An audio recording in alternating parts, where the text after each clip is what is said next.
नमस्कार, स्वागत है आपका द फोर्थ स्टेट यूट्यूब मंच पर। मेरा नाम है रविंद्र सिंह शौरान। वोट चोरी हुई है या नहीं हुई है, लेकिन सवाल खूब खड़े हो रहे हैं।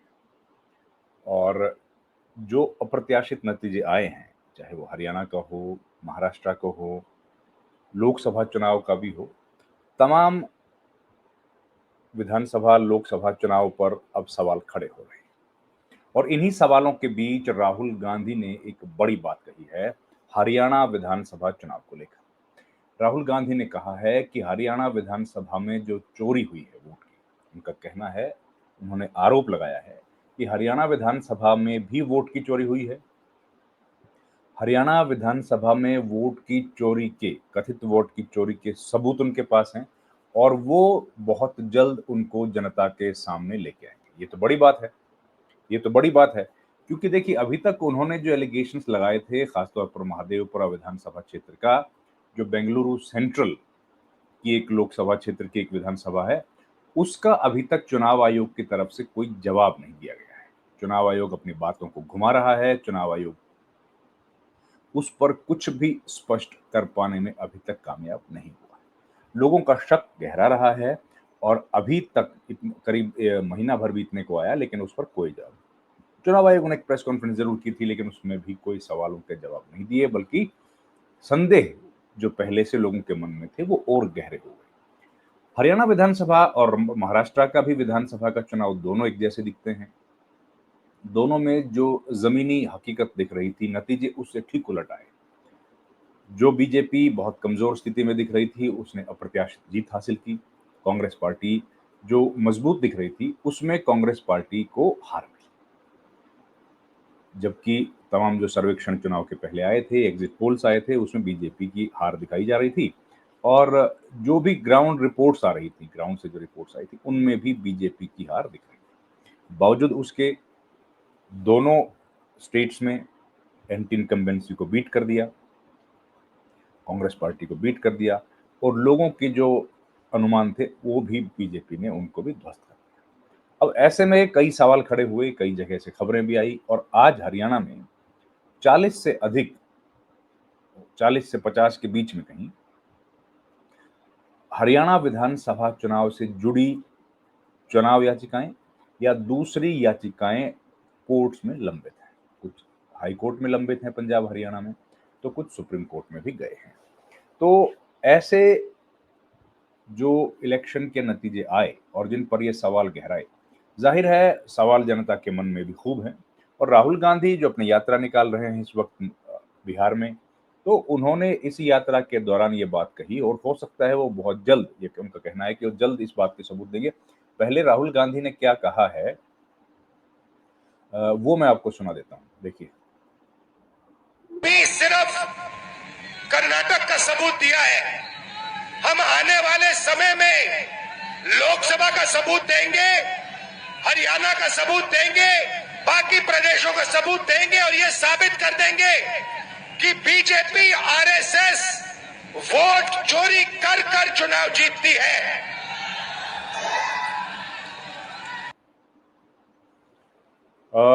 आने वाले समय में वो सबूत देंगे, हरियाणा का सबूत देंगे, बाकी स्टेट्स का भी सबूत देंगे, लोकसभा का भी देंगे। अब देखिए, जहां तक अगर लोकसभा की भी हरियाणा में बात की जाए, तो हरियाणा में जो स्थिति लग रही थी लोकसभा चुनाव को लेकर, वो लग रही थी कि काफी अच्छी पोजीशन में हरियाणा है।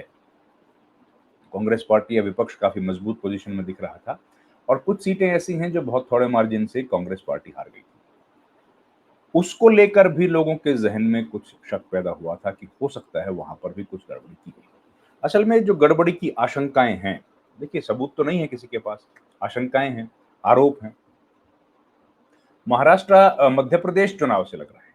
मध्य प्रदेश और छत्तीसगढ़ में जिस तरह अप्रत्याशित नतीजों की आए, उसके बाद लोकसभा चुनाव में 400 पार की बातें करने वाली बीजेपी को हालांकि 240 पर संतोष करना पड़ा, लेकिन संभावना लग रही थी कि बीजेपी की संभावना जो थी वो जिस तरह इलेक्शन ने अपना रुख बदला था, लोगों की जो जनभावनाएं दिख रही थी, उसमें बीजेपी की 240 सीटों की संभावना नहीं लग रही थी। खैर, लेकिन ये आई तो लोगों को शक उस पर हुआ।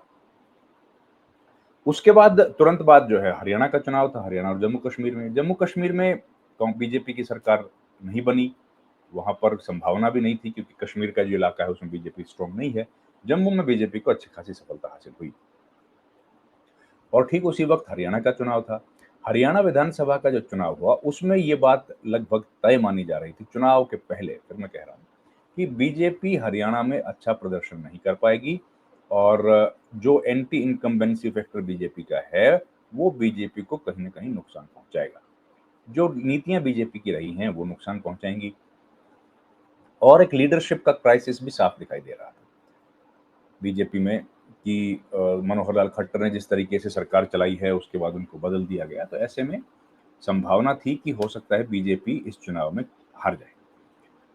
और ग्राउंड रिपोर्टिंग जो आ रही थी, लोगों की जो अलग-अलग चैनल्स की रिपोर्ट्स थी, जनता की जो बातें आ रही थी, उसमें भी यही कहा जा रहा था कि बीजेपी इस चुनाव में अच्छा प्रदर्शन शायद ना कर पाए। लेकिन उसके बाद भी जो बीजेपी का प्रदर्शन रहा, वो अप्रत्याशित था। वो चौंकाने वाला रहा और बीजेपी अभी तक के इतिहास की सबसे ज़्यादा सीटें जीतकर हरियाणा में सरकार एक बार फिर से बनाने में कामयाब रही। सीटें भी इतनी कि उनको किसी के सहयोग की भी ज़रूरत नहीं है। तो इतना सब हो जब हुआ तो ज़ाहिर है लोगों के मन में शक हुआ और उसके बाद कई सारी इलेक्शन पिटीशंस भी आईं। एक चुनाव जो पिटीशन आई आप जानते हैं उचाना विधानसभा चुनाव की, जो जींद जिले का एक विधानसभा क्षेत्र है वहाँ पर 215 वोट्स की गिनती नहीं की गई। ये ज़िम्मेदारी चुनाव आयोग के अधिकारियों की थी लेकिन उन्होंने गिनती नहीं की। उसके बाद कई जगह से ऐसी खबरें भी आई कि लोग जो है वो घोषणा नहीं कर रहे, अधिकारी लोग घोषणा नहीं कर रहे। काउंटिंग वाले दिन कई देर तक काउंटिंग रुकी रही, ऐसी खबरें भी आई, तमाम आरोप लगे। लेकिन लोगों को भरोसा नहीं हुआ। उसके बाद जब नतीजे घोषित हो गए तो फिर पिटीशंस का खेल शुरू हुआ, पिटीशंस का दौर शुरू हुआ और एक के बाद एक कई सारी पिटीशंस इलेक्शन पिटीशंस के तौर पर पंजाब और हरियाणा हाई कोर्ट में गई। अभी कुछ रोज पहले वल्लभगढ़ की जो उम्मीदवार थीं, प्रत्याशी थीं कांग्रेस पार्टी की, पराग शर्मा, उन्होंने भी कुछ डॉक्यूमेंट्स मीडिया के साथ बात करते हुए दिखाए कि उन्होंने दावा किया था कि करीब 16,000 फर्जी वोट्स कथित तौर पर उन्होंने पकड़े हैं। कैसे पकड़े हैं? उनका दावा है कि उन्होंने ये 16,000 वोट चुनाव में मतदान से पहले ही, कुछ दिन पहले ही, चुनाव की घोषणा से भी शायद पहले ही, उन्होंने डिस्ट्रिक्ट इलेक्शन ऑफिसर जो कि डीसी होती हैं, उनको दी थी और उसका रिसीविंग उनको उनके पास है। लेकिन उसके बावजूद उसके ऊपर कोई कार्रवाई नहीं की गई। तो ये भी एक बड़ा आरोप है। तो राहुल गांधी जो बात कह रहे हैं कि उनके पास सबूत आ गए हैं और वो सबूत लेकर जनता के सामने जाएँगे। अब इस बीच हरियाणा विधानसभा चुनाव से लेकर के और ये जो सत्र है विधानसभा का, अभी एक सत्र खत्म हुआ है। उस सत्र तक हरियाणा में हरियाणा के जो लीडर्स हैं कांग्रेस पार्टी के, उन लोगों ने कोई इस मसले पर ज़्यादा प्रेस कॉन्फ्रेंस या कोई आंदोलन नहीं किया। लेकिन जब विधानसभा का सत्र शुरू हुआ तो बीते सोमवार हरियाणा के जो प्रदेश अध्यक्ष हैं, उन्होंने और कांग्रेस पार्टी के जो वरिष्ठ नेता हैं, भूपेंद्र हुड्डा, उन लोगों ने एक मार्च किया, थोड़ी दूर पैदल वो लोग चल के गए, सांकेतिक तौर पर और ये बताने की कोशिश की है कि कि वोट चोरी का जो मामला है, उससे हरियाणा के लोग भी या हरियाणा की कांग्रेस पार्टी भी आहत हुई है। तो एक तो सवाल सबसे बड़ा यही आ रहा है कि हरियाणा की जो लीडरशिप है कांग्रेस पार्टी की, जो विधायक हैं, वो तो खैर चुप हैं ही, विधायकों ने तो अभी तक कुछ बोला नहीं है। लेकिन जो लीडरशिप पार्टी की है, उदय भान जो प्रदेश अध्यक्ष हैं और प्रभारी हैं, वो भी लोग खामोश रहे। उन्होंने भी किसी तरह का आंदोलन करने की बात या राहुल गांधी ने जो बातें बोली हैं, उनको लेकर प्रेस कॉन्फ्रेंस करने की बात, उन मुद्दों को अलग-अलग स्तर पर उठाने की बात नहीं कही।